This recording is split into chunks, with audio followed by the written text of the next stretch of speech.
Saya selalu katakan begini, kalaulah seandainya agama Kristen itu yang benar,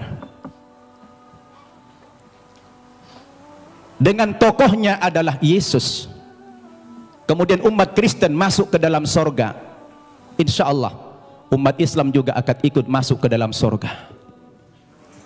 Kenapa? Karena kita beriman kepada Yesus.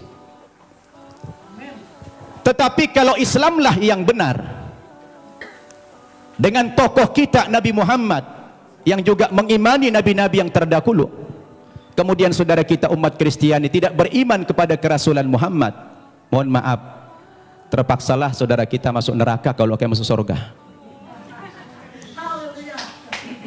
Ini untungnya menjadi umat Islam. Kenapa? Karena apa yang mereka imani kita imani juga, tetapi apa yang kita imani mereka tidak imani. Itulah perbedaan yang mendasar antara kita dengan umat Kristiani. Hanya persepsi tentang Nabi Isa, dia Tuhan atau Nabi. Berdasarkan ayat-ayat Alkitab yang sudah dipaparkan begitu banyak oleh Ustadz Insan Mokoginta tadi, ternyata ratusan ayat yang kontradiksi. Ada yang mengatakan Nabi Isa itu Tuhan, ada yang mengatakan dia Nabi. Oleh karena itu, saya ingin mengajak antum semua untuk merenung.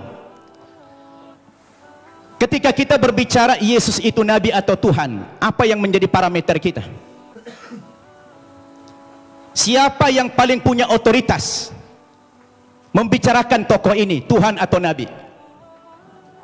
Menurut hemat saya, yang paling punya otoritas bukan pribadi-pribadi, bukan manusia, bukan pendeta, bukan ustadz, tetapi yang paling punya otoritas membicarakan tokoh ini mestinya adalah sumber agama itu sendiri, yaitu Alkitab atau Al-Quran. Betul tidak? Harus sumber agamanya itu yang menjadi tolok ukur. Sekarang kita pertanyakan, dari dua kitab suci ini, Al-Quran maupun Alkitab, yang mana yang memenuhi kriteria sebagai sebuah kitab suci? Nah, ini perlu kita uji. Ini perlu kita uji. Kita capek bicara ngalur ngidul, mengangkat dalil-dalil. Kalau dalil itu tidak representatif, tidak rasional, saya pikir juga percuma. Sekarang kita harus bicara dari dua kitab suci ini. Kenapa dikatakan dia kitab suci? Coba Bapak Ibu saya tanya.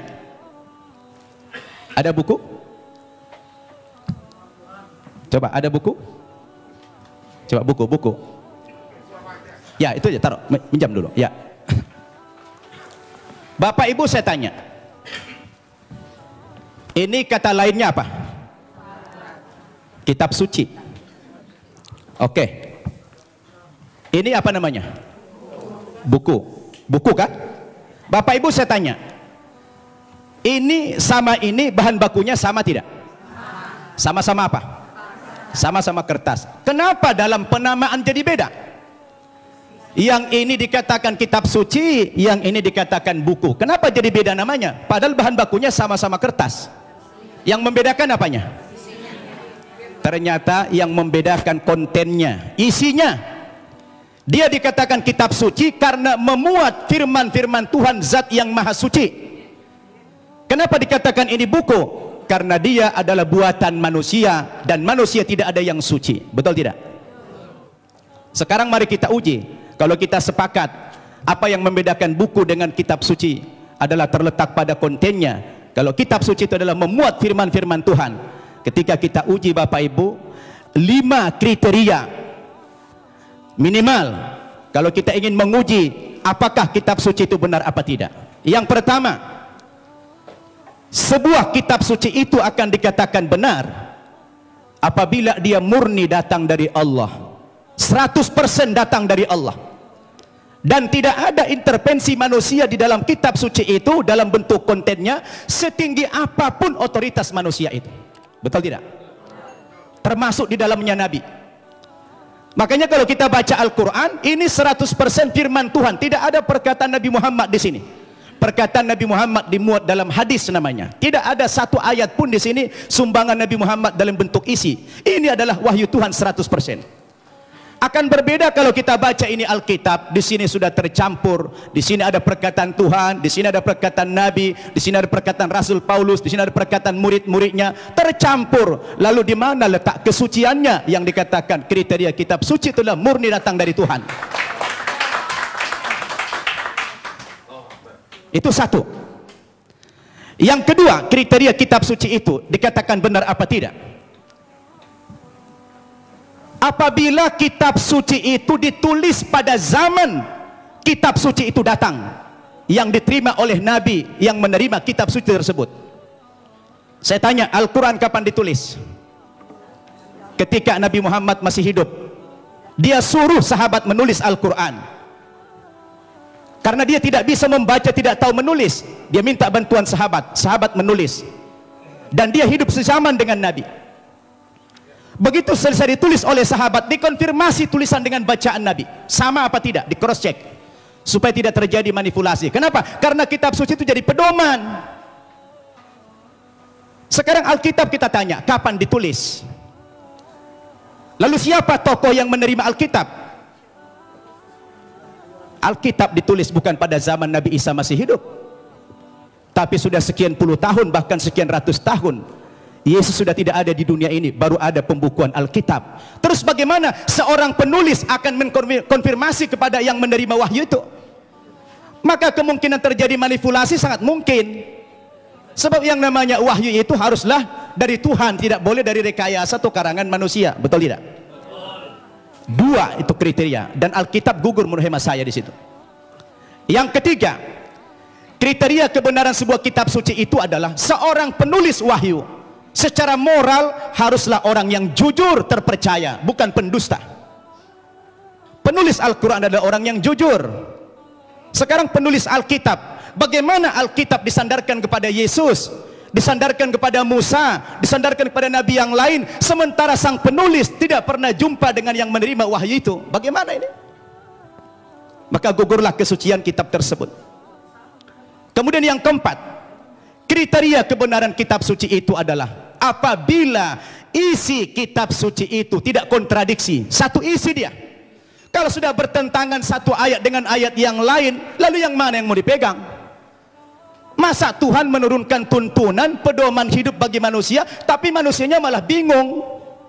Yang ini mengatakan Yesus Tuhan, yang ini mengatakan Nabi. Loh, yang mana mau diikutin? Ternyata kalau kita baca Alkitab sendiri, tidak pernah kata-kata dari Yesus yang muncul pengakuan bahwa dia adalah Tuhan.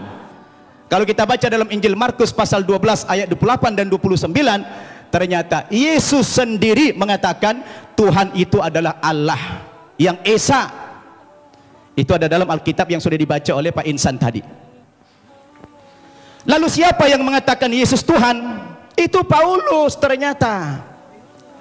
Yang mengatakan dia Tuhan itu Paulus, bukan Yesus. Semestinya Yesuslah yang lebih berhak mengatakan kalau dia Tuhan. Rupanya kita baca dalam Alkitab, saya tidak tahu Pak Tampu Bolon sudah baca belum itu. Ya, kalau kita baca dalam Alkitab, ternyata yang mengatakan dia Tuhan itu adalah Paulus. Dalilnya di mana? Dalam Kisah Para Rasul pasal 2 ayat 36. Ya, Kisah Para Rasul pasal 2 36. Apa kata Paulus?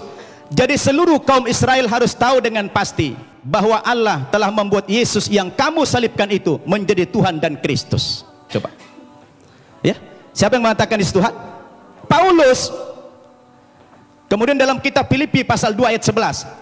Dan segala lidah mengaku Yesus Kristus adalah Tuhan bagi kemuliaan Allah Bapa. Nah, dia yang mengatakan itu Paulus. Sekarang timbul pertanyaan, Paulus itu siapa? Paulus itu bukan muridnya Yesus, bukan sahabatnya Yesus, bukan pengikut Yesus, tapi Paulus itu adalah musuhnya Yesus. Nah, ini dia. Dan saya baca dalam Alkitab, ternyata aktor pendiri agama Kristen itu memang bukan Yesus. Yesus tidak pernah membawa agama Kristen. Yang mengatakan kata-kata Kristen itu adalah Paulus dalam Kisah Para Rasul pasal 11 ayat 25. Ketika dia mengajar di Antioquia lah pertama kali murid-murid itu dipanggil sebagai Kristen. Kristen artinya pengikut Kristus. Kristus artinya adalah juru selamat atau Al-Masih dalam Islam. Jadi Bapak Ibu yang saya muliakan, ini yang perlu kita jadikan sebagai alat ukur apakah yes Tuhan atau tidak. Kalau sudah kembali kepada Alkitab, saya pikir jelas semuanya. Maka kembali kepada kriteria yang tadi, apa kriteria kebenaran sebuah kitab suci?